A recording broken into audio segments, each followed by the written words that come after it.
우리가 인생을 살다 보면은 위기를 만날 때가 있습니다. 그런데 그 위기가 기회가 될 때가 또 있습니다. 우리가 만난 위기나 고난이 오히려 기회가 되어서 때로는 인생의 전환점이 되기도 합니다. 저의 경우도 그렇습니다.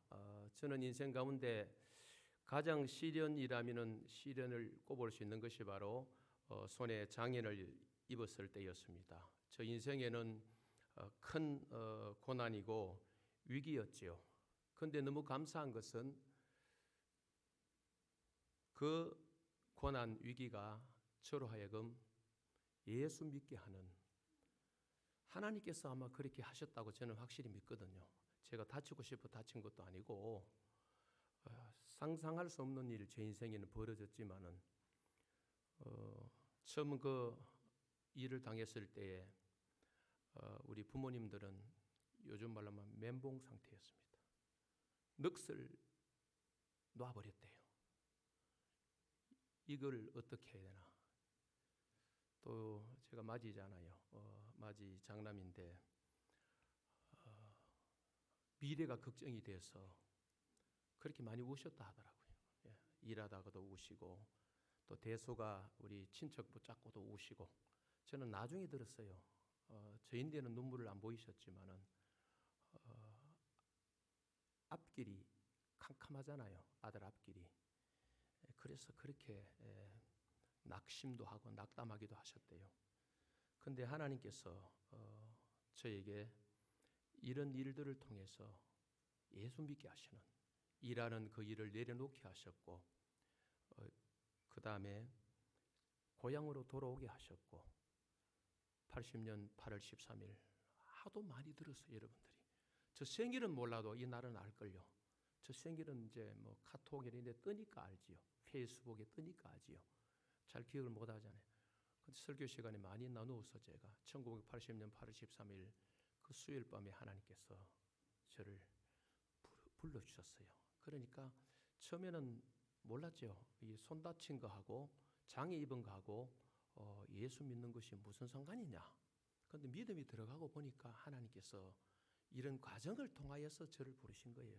이건 틀림없는 하나님의 시간표에 의해서 나를 부르셨구나 확신하게 되었죠. 확신하게 되었죠. 예. 그래서 저 인생에는 장애를 입은 것이 오히려 위기가 기회가 되었고 예수 믿는 축복을 누리는 엄청난 사건이었던 것이죠. 또 하나, 이 개척하기 전에 섬겼던 교회에서 92년 5월 넷째 주일에 갑자기 사직서를 제출하라는 일이 있었잖아요. 아무런 준비도 되지 않았는데 제가 그때 그 교회 당회원 중에 서기 장로님께서 그 점심시간 노비에서 저를 부르더만은 목사님 사직서 가지고 당회실로 오세요. 끝. 사직서 썼지 갑자기. 서서 당회실에 제출하면서 이제 또 인생에 한번 위기를 맞이했었죠. 목회적인 위기라고 할 수 있는, 아무런 준비가 되어 있지 않는 사람에게, 갈 곳 없는 사람에게 그 주일에 바로 광고가 나갔다 아닙니까? 그때는 그 교회는 광고위원이 누구냐면 목사가 아니고 장로님이셨어요. 목사님이 광고하시는 게 아니고 장로님이 마이크 딱 잡고 오후에 다음 주로부터 조수문 목사는 우리 교회에 사임합니다. 바로 광고 나갔어요. 참 요즘 말하면 회사로 말하면 해고를 당한 거예요. 갑자기 해고당한 거예요. 참 많이 마음이 좀 아팠죠. 그래서 한참 동안 이게 이해가 되질 않았어요. 처음에는. 그런데 개척하고 보니까 하나님께서 개척 쪽으로 물꼬를 트시려고, 저를 이끄시려고 이런 시련을 주셨구나. 그래서 역시 뭡니까? 이런 위기 고난도 뭐라고요? 기회가 되었던 거죠. 하나님이 저를 너무 잘 아시고 그 교회에 부목사로 계속 붙들어 놓으면은 아예 이 길로 안 갈 것 같으니까. 저는 좀 세밀하고 꼼꼼했어요. 그리고 이 도전 정신이 좀 인생 자체에 약해요. 사실 예수 믿어서 이 정도 도전 정신이 있는 거지. 그렇지 않으면은 제가 잘 이렇게 선뜻 어떤 일을 막 급하게 대들지를 못해요. 예. 지금 제가 목회 중에 이렇게 하는 거는 성령 하나님께서 이끌어 주셔서 제가 이 정도 하고 있는 거지. 원래는 우리 어른인데 배운 게 돌다리라도 두들겨 보고 건넨다.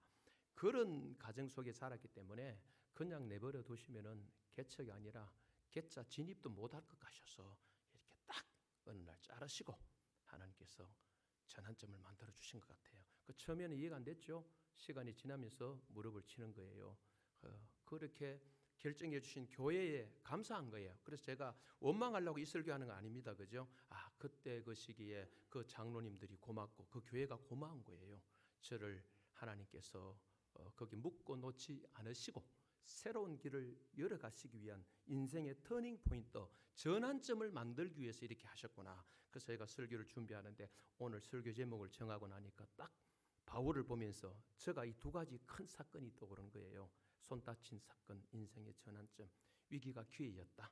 그리고 잘리는 그날이 안타깝지만 돌아보기 싫을 수도 있지만 그러나 지금 이쯤에서 당연히 뭡니까?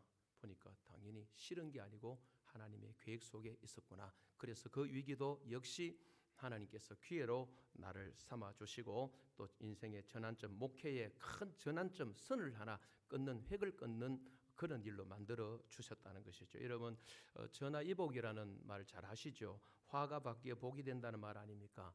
좋지 않은 일이 계기가 되어 오히려 좋은 일이 생기게 된 것을 의미하지요. 로마서 8장 28절에 우리가 알거니와 하나님을 사랑하는 자, 곧 그 뜻대로 부르심을 입은 자들에게는 모든 것이 합력하여 뭘 이룹니까? 선을 이룬다는 거죠. 하나님께서는 하나님을 사랑하는 자의 모든 것을 주장하셔서 결국에는 뭡니까? 선한 결과를 빚어내시는 역사를 이루신다는 것이죠. 그게 바로 하나님의 뭡니까?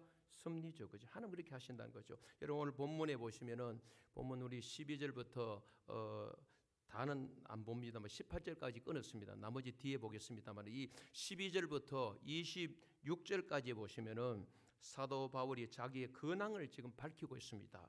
바울은 로마 감옥에 미결수의 신분으로 지금 구금되어 있는 그런 상태가 아니겠습니까? 바울은 그래서 인생의 위기 맞습니다. 위기 상황입니다. 바울은 지금 로마의 감옥에 죄수의 신분으로 갇혀 있는데 기독교를 박해하는 그 당시 네로 황제가 예수 믿는 자를 무참하게 죽이고 있는 그 위기 상황에 지금 처해 있죠. 바울은 그런 위기가 복음 전파에 오히려 좋은 기회가 되었다고 이렇게 말을 해요. 바울은 이 위기에 대해서 믿음으로 반응을 합니다. 저 아내와 조금 힘든 환경이 우리 앞에 맞닥뜨렸을 때에 나눈 이야기가 여보 우리 믿음으로 반응합시다. 그래요. 감정으로도 아니고 이성으로 아니고 어떤 경험을 넘어서는 여보 믿음으로 반응해요. 그래서 인생은 해석과 반응이다. 인생은 해석이요. 인생은 반응이다. 어떻게 해석하느냐에 따라서 반응이 달라지잖아요. 이 교회 안에 펼쳐지는 여러 가지 일도 마찬가지입니다. 담임 목사가 혹은 우리 또 오신 목사님이 여러 사역자들이 일어나는 현상들에 대해서 어떻게 반응하느냐 그 이전에 해석을 잘 하셔야 돼요. 그 대목 조목조마다 해석을 잘 하셔서 물론 믿음으로 해석하시고 믿음으로 반응해야 되죠. 오늘 이 본문 같은데도 사도 바울을 통해서 우리가 그걸 배우게 돼요. 바울은 참 옥에 미결수로 갇혀있는 이런 상황에서 이거 오히려 복음의 진전이 되었다 하면서 이 반응하는 이 모습을 보면서 저는 참 사도 바울 주님 앞에 멋지게 쓰임받는 멋진 복음 사역자구나 사도구나 하는 것을 인정할 수밖에 없었어요. 또 한 번 오늘 우리 12절을 한번 읽어보실까요? 12절입니다. 시작. 형제들아 내가 당한 일이 도리어 복음 전파에 진전이 된 줄을 너희가 알기를 원하노라. 여기 내가 당한 일, 복음 전하다가 지금 감옥에 갇힌 일 아니겠습니까? 복음 전파의 진전이라 그랬죠. 이 진전이라는 단어는 방해물을 제거하다는 뜻이 있는데 여러분 군대 용어로 보면은요 앞서 길을 내는 걸 말해요. 그래서 우리는 뭐라 그럽니까? 선발대라, 개척자다, 혹은 선구자다 이런 의미예요. 25절에는 똑같은 이 헬라 단어가 뒤에 25절에는 진보라고 번역됐어요. 진보. 예, 진보라고 번역됐죠. 여기 말하는 이 의미는 복음 전파에 새로운 기회가 주어진 사실을 사도 바울이 말할 때에 오늘 본문에서 진전이라는 단어를 썼어요. 복음 전파의 진전이라 그랬죠. 바울의 가침은 복음의 문을 닫은 것이 아니라 오히려 복음을 여는 복음 전파를 더 확대되게 전파할 수 있는 그런 길이 오히려 열렸다고 바울이 그렇게 지금 말을 하고 있어요. 여러분, 자, 저는 이 대목에서 사도 바울의 관심은요, 내게 무슨 일이 생길 것인가 이게 아니에요. 내게 무슨 일이 생기든지 간에 그것이 복음 전파에 어떤 영향을 미쳤는가, 이걸 우리는 관심이요 관점이라 그러죠. 이게 달라요. 우리는 보통 자기중심적이잖아요. 어떤 사건이나 어떤 일이 내게 어떤 영향을 미치는가 그거 따지잖아요.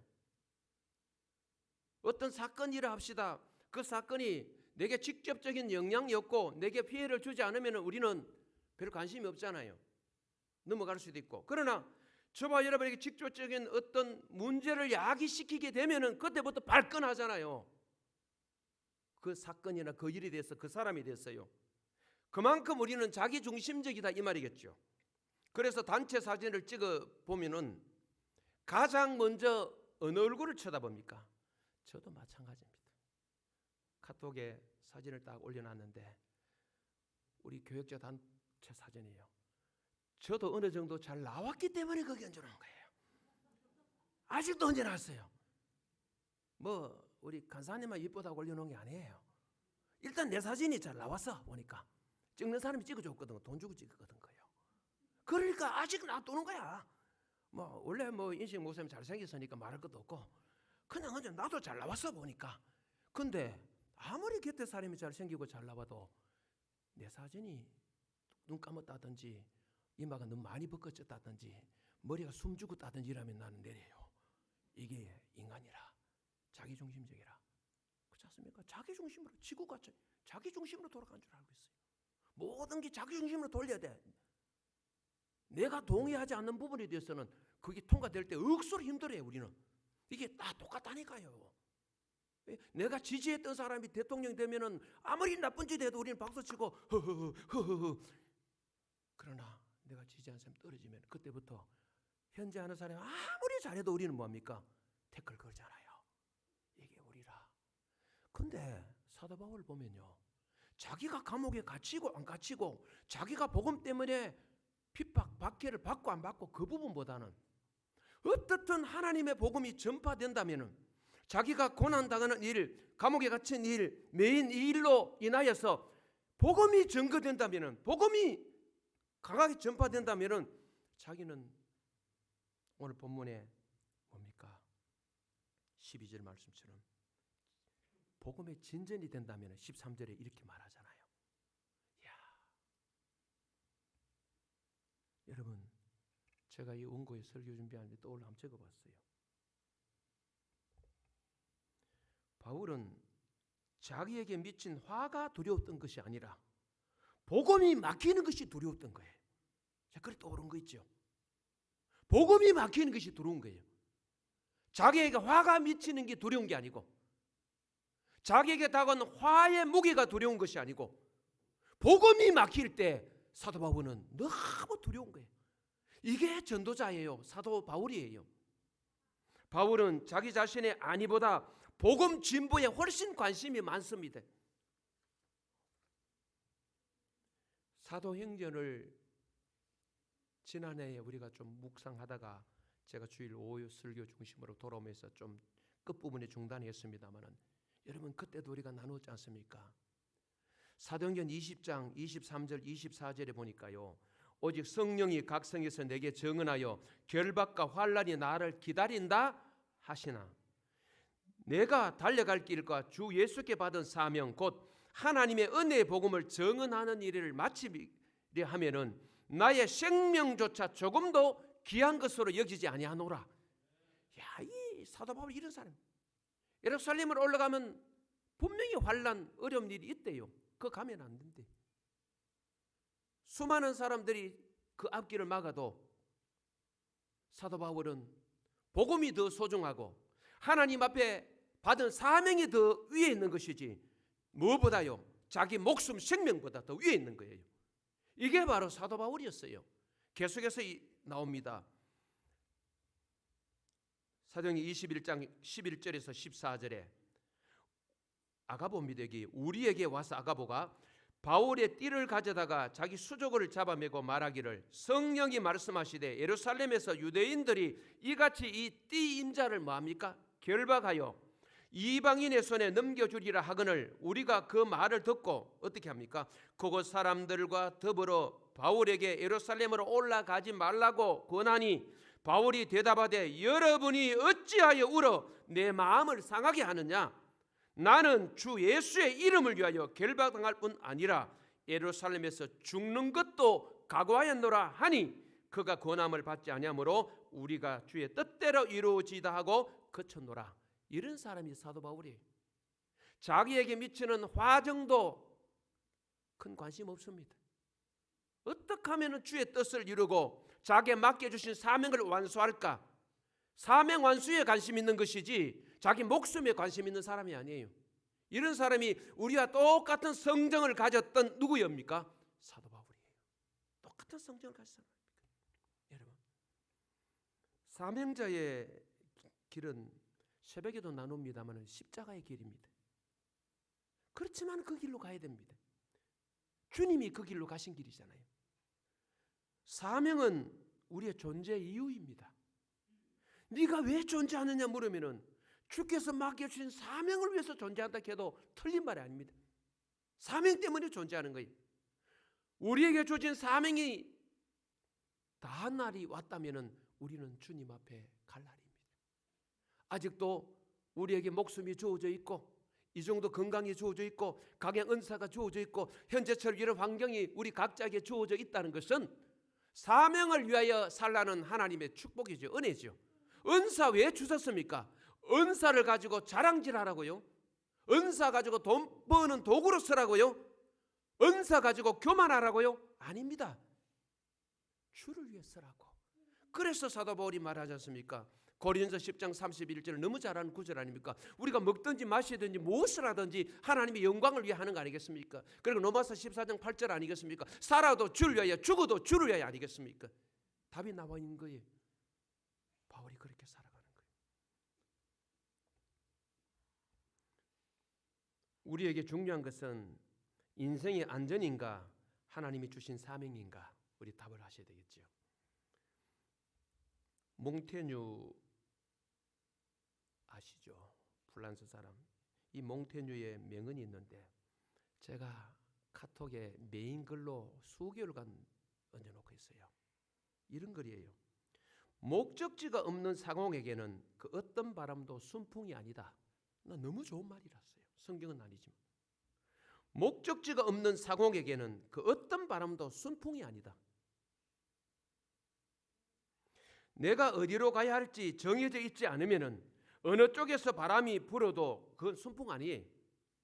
목적이나 목표가 없고 목적지가 없는 사역자에게는 그 어떤 바람도 순풍이 아닙니다. 사역자에게 목적 방향성이 없고 목표가 없다면은 교회가 아무리 평안하다 할지라도 저는 순풍을 받은 건 아닌 것 같아요. 그 평안함에 대해서 질문해 봐야 될 것 같아요. 하나님 너무 고요합니다. 그 마냥 교회가 평안하다는 것 때문에 좋아할 일은 아닌 것 같아요. 우리 개인의 삶도 마찬가지입니다. 목적이나 목표가 없고 목적지가 없는 사역자에게는 순풍이 아니다 그러죠. 그러나 목적이나 목표가 있고 목적지가 있는 사역자에게는 그 어떤 바람도 순풍입니다. 설령 그 공간이 설령 자기 인생길에서 우리가 인간적으로 순풍이라고 아니할 수 있는 그런 바람이 불어온다 할지라도 때로는 환란의 바람이라 할지라도 우리가 목표지가 있고 목적지가 정해져 있다면요, 그 길로 가는 우리 인생의 삶이라면은 하나님은 그 바람까지도 우리 목적지로 도달하는 데까지 서신다는 것이죠. 아까 저의 개인의 삶을 나눈 것처럼요.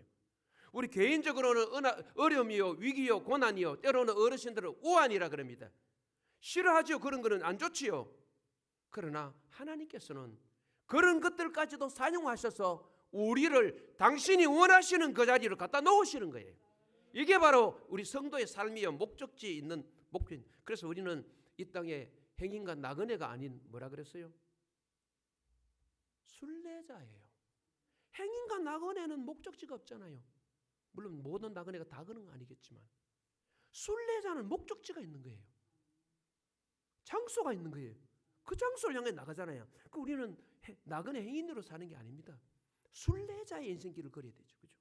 바울에게는 분명히 이런 목표, 목적지가 있다는 것이죠. 12절을 제가 다시 한번 읽겠습니다. 형제들아, 내가 당한 일이 도리어 복음 전파에 진전이 된 줄을 너희가 알기를 원하노라. 여기서 중요한 것은 위기를 바라보는 바울의 관점이거든요. 바울은 오히려 자기가 감옥에 갇힌 일, 자기 매임이 13절에 나옵니다만 도리어 복음 전파에 진전이 되었다고 말하는데, 바울은 자기가 당하는 위기를 한마디로 설교 제목처럼 기회로 본 거죠. 기회로 본 거죠. 이것이 바로 신앙인으로서 우리가 가져야 될 태도가 아니겠습니까? 우리 복음 전파에 어떤 진전으로 나타났습니까? 세 가지 말씀을 나누고 마칠까 합니다. 우리 13절 한번 읽어보실까요? 13절 시작. 이러므로 나의 매임이 그리스도 안에서 온 세비대 안과 기타 모든 사람에게 나타났으니, 13절은요, 세비대 안과 모든 사람에게 복음을 전파하는 계기가 되었다. 이런 복음의 전파의 진전이 있었다고 말하죠. 그래서 여기 나의 매임이라 그러잖아요. 매임이, 감옥의 갇힘이 그리스도 안에서 온 시비대라는 것은, 여러분 여기 시비대는 황제 친위대라 그럽니다. 황제 친위대, 황제를 위한 군대예요. 황제에 따라 달랐지만 여러분 많을 때는 황제 친위대, 황제를 위한 군인이 얼마 됐냐? 16,000명 정도 됐다. 역사적으로 적게는 10,000명까지 되었대요. 그 정도로 황제를 보호하는, 심지어 봉급까지 월급까지 주어가면서요. 예. 이 당시 로마 시위대는 엄청난 특권을 여러분 가지고 있었습니다. 대부분 유력한 집안의 자제 출신이었는데 시비대는 이방 민족은 절대 받아들이지 않았습니다. 철저하게 로마의 긍지와 정신을 가진 엘리트로 구성된 이 황제 시비대, 황제 친위대, 한마디로 외부와 차단되어 특수임무를 띠는 정예 부대였습니다. 이 시비대 군인들이 거주할 막사를 만들었고 그 막사 사이에 많은 셋집이 있었어요. 이 셋집에 바울이 지금 가두어져 있는 거예요. 거기서 지금 감옥살이하고 있는 거예요.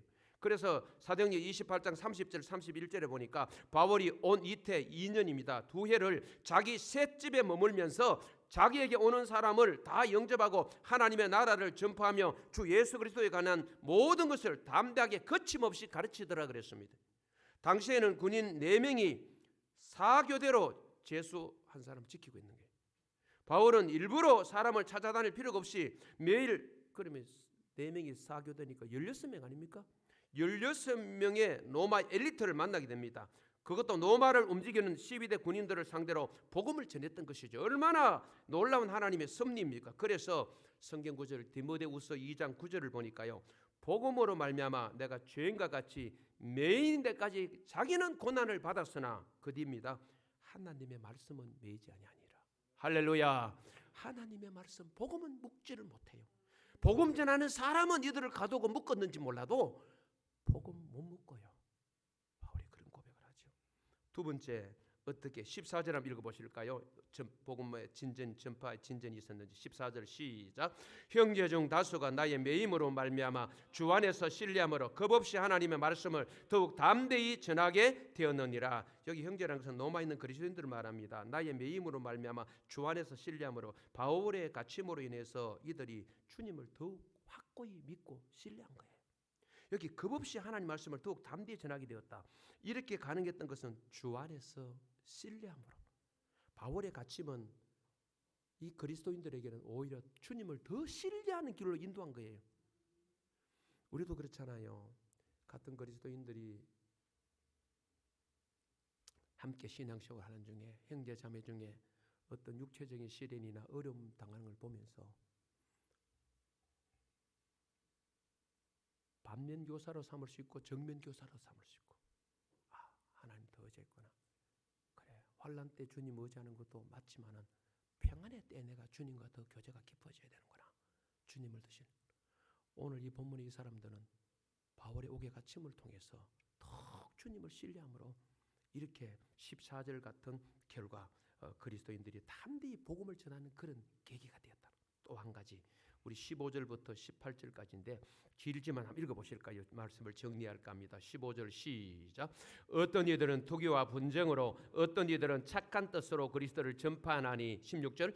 이들은 내가 복음을 변증하기 위하여 세우심을 받은 줄 알고 사랑으로 하나. 17절. 그들은 나의 매임에 괴로움을 더하게 할 줄 생각하여 순수하지 못하게 다툼으로 그리스도를 전파하느니라. 18절. 그러면 무엇이나 거칠애로 하나 참으로 하나 무슨 방도로 하든지 전파되는 것은 그리스도니 이로써 나는 기뻐하고 또한 기뻐하리라. 여러분, 여기 대조되는 단어들이 나오죠. 15절에 투기와 분쟁과 대비되는 착한 뜻, 투기와 분쟁을 하고 어떤 사람은 착한 뜻으로. 그 다음에 16절 17절에 보면은 16절에 사랑으로 하는 사람도 있지만 17절에 다툼을 하는 사람도 있다. 그 다음에 18절에 거칠애로 하는 사람도 있지, 그릇된 동기입니다. 참으로 하는, 참된 동기로 하는 사람이 있어요. 이렇게 사도 바울이 비교를 해놨어요. 그렇지만 중요한 것은 18절입니다. 그러면 무엇이나 거칠애로 하나 참으로 하나 무슨 방도로 하든지 전파되는 것은 누굽니까? 그리스도니 이로써 나는 기뻐하고 또한 기뻐하리라. 사도 바울은 빌보 성도들의 이러한 모습을 보면서 기뻐하고 기뻐하는, 왜냐하면 불순한 동기로 전했을지라도 전해지는 분이 누굽니까? 예수 그리스도잖아요. 그분만 전해진다면은 자기는 기뻐한다. 그렇죠? 사도 바울이 갈라디아서 1장을 보시면요, 잘못된 복음을 전했을 때 어떻게 해요? 저주를 선포해요. 갈라디아 1장 8절 9절에 그러나 우리나 혹은 하늘로부터 온 천사라도 우리가 너희에게 전한 복음 외에 다른 복음을 전하면 뭐 받아요? 저주를 받을지어다. 우리가 전에 말하였거니와 내가 지금 다시 말하노니 만일 누구든지 너희가 받은 것 외에 다른 복음을 전하면 저주를 받을지어다. 여러분, 사도 바울은요, 다른 복음 전하는 것에 대해서는 못 참습니다. 요즘 말에 미단이 있죠. 이 부분은 못 참지. 그러나 예수 그리스도를 전하는데 방법론이 좀 다른 것에 대해서는 다 품는 거예요. 주님만 전해진다면은 나와 똑같은 방법으로 안 전하면 어때? 나 좀 흔히 말하면 다르다, 틀리면 또 어때? 그런 거, 그죠? 방법론에 대해서는 문제 삼지 않는 거예요. 중요한 것은 뭡니까? 그의 입술을 통해서 전해지는 예수 그리스도죠. 분명한 복음 메시지, 이게 증거되어야 한다는 것이죠. 이 부분에 대해서 오늘 본문은 그렇게 하기 때문에 자기는 뭐 할 수밖에 없습니까? 기뻐할 수밖에 없다. 여러분, 사도 바울에게 복음이 뭡니까? 노마스에 너무 잘 나와 있어요. 노마스 1장 16절에 보면은 모든 믿는 자에게 구원을 주신 하나님의 능력이라 그랬어요. 우리가 이게 정리가 필요합니다. 그래 우리가 전도하고 복음을 전할 거 아닙니까? 모든 믿는 자에게 구원을 주시는 하나님의 능력인데 1장 14절에 로마서에 보니까 바울은 복음에 뭐한 자라 그러면 빚졌대요. 빚졌대요. 그리고 고린도전서 9장 16절에 보니까 그래서 복음을 전하지 않으면 자기에게 뭐가 임합니까? 화가 임하는데, 복음 전한다고 해서 자랑할 것도 없을 뿐만 아니라 복음을 전하지 않으면 화가 임한다고 말했던 사람이 누구예요? 사도 바울이에요. 이렇게 복음에 대해서 제대로 알고 또 복음 전하는 사역자로서 너무 훌륭한 자세를 가졌던 사람이 사도 바울입니다. 말씀을 맺을까 합니다. 여러분, 위기를 기회라고 말하는 바울을 통해서 우리는 무엇을 배웁니까? 여러분, 현재 여러분들께서 느끼시기는 내 인생의 위기다, 고난이다, 이렇게 느끼는 일을 맞이하고 있는 분들이 계십니까? 우리 사도 바울처럼 오히려 내게 당면한 이런 문제는 문제가 아니야. 오히려 하나님께서 다른 길로 인도하신다든지 또 합력하여 선을 이루시는 하나님의 도구가 될 것이다. 이렇게 믿음으로 한번 반응해 보면 어떨까요? 위기, 고난은 기회다. 오히려 축복이 될 수 있고 저와 여러분의 인생의 전환점이 될 수가 있다는 것이죠. 그렇죠. 그래서 바울이 가졌던 관심, 내게 무슨 문제가 생길까 이거보다는 그게 중요한 게 아니고 복음에 어떤 영향을 미칠까 내가 이름으로. 그리고 바울의 관점이 뭡니까? 위기를 바라보는 관점, 자신이 감옥에 있느냐 안 있느냐 이게 문제가 아니고 오히려 자신이 감옥에 있음으로 말미암아 복음 전파에 진전이 일어났다면 이거 너무 좋아하는 거야, 이런 부분. 그렇죠?